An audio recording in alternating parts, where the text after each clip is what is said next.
Assalamualaikum warahmatullahi wabarakatuh. Alhamdulillahirabbil alamin wa bihi nasta'in wa ala umuri dunya wa din wa ala alihi wa ashabihi ajma'in. Amma ba'du. Ramadan, Ramadan, Ramadan ya Habib. Ramadan, Ramadan, laitaka dauman qarib, laitaka dauman qarib.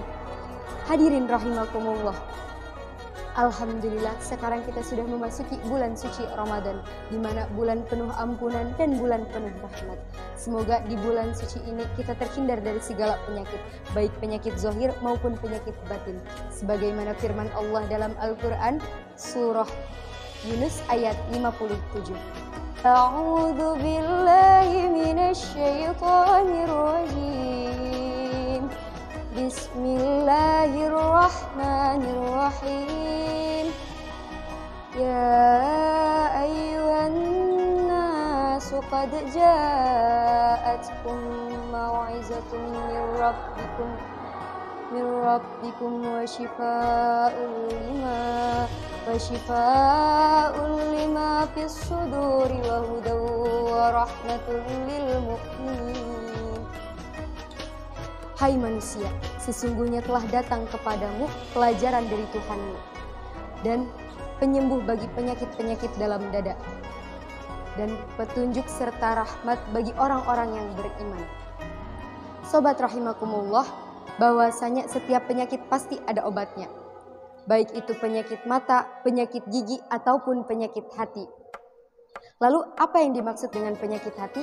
Penyakit hati itu bukan saja tentang putus cinta atau ditinggal oleh si dia, tapi penyakit hati itu seperti rasa sombong, rasa iri, rasa dengki, dan semacamnya. Yang seperti ada di dalam sebuah syair, penyakit hati menjadi duri, hidup ini terasa sendiri, kemewahan dunia yang hanya sementara membuatku sesak dan terhina, sesak dan terhina. Nah, jadi bagaimana caranya agar hati kita menjadi bersih? Ada 5 perkara yang dapat membersihkan hati kita. Pertama, dengan membaca Al-Quran dan maknanya. Al-Quran adalah kalamullah atau pedoman hidup bagi umat manusia. Jadi di saat kita sedang merasa sedih, merasa gelisah, gundah gulana, maka obatnya adalah Al-Quran. Sebagaimana firman Allah dalam Al-Quran yang artinya sebaik-baiknya obat adalah madu dan Al-Quran. Jika kita ingin terhindar dari penyakit hati, maka sering-seringlah membaca Al-Quran. Semoga di bulan suci Ramadan ini kita senantiasa memperbanyak membaca Al-Quran. Buka hati kami, buka hati kami untuk membaca Al-Quran. Bacalah Al-Quran, bacalah Al-Quran, Al-Quran sumber kehidupan. Nah, cara yang kedua adalah dengan mengosongkan perut atau berpuasa.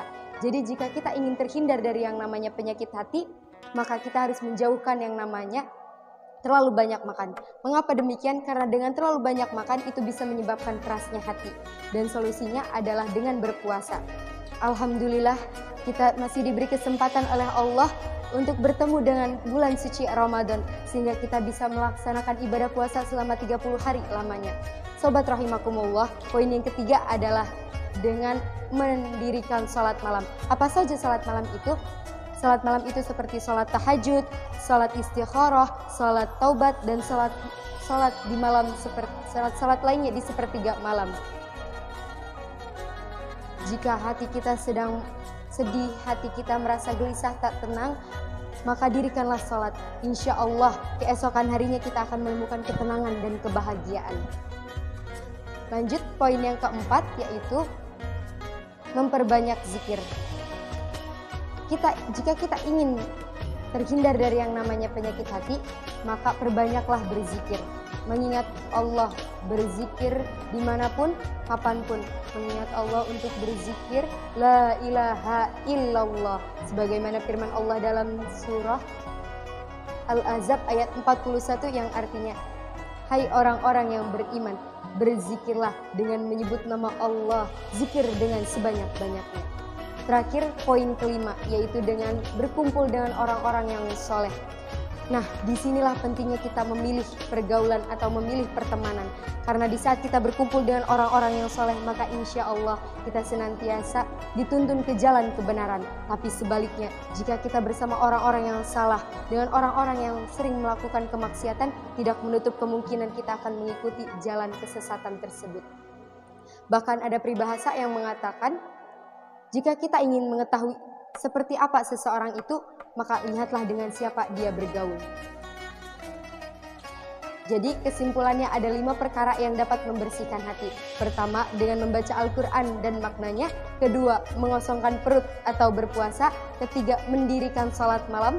Keempat, memperbanyak zikir. Dan yang terakhir, berkumpul dengan orang-orang yang soleh. Mungkin cukup sekian yang dapat saya sampaikan. Kurang dan lebihnya mohon dimaafkan. Jalan-jalan ke Kuningan, tidak lupa membeli gitar. Bukan kiai, bukan ajengan, tapi santri at-tazkir yang lagi belajar. Wabillahi taufiq wal hidayah. Wassalamualaikum warahmatullahi wabarakatuh.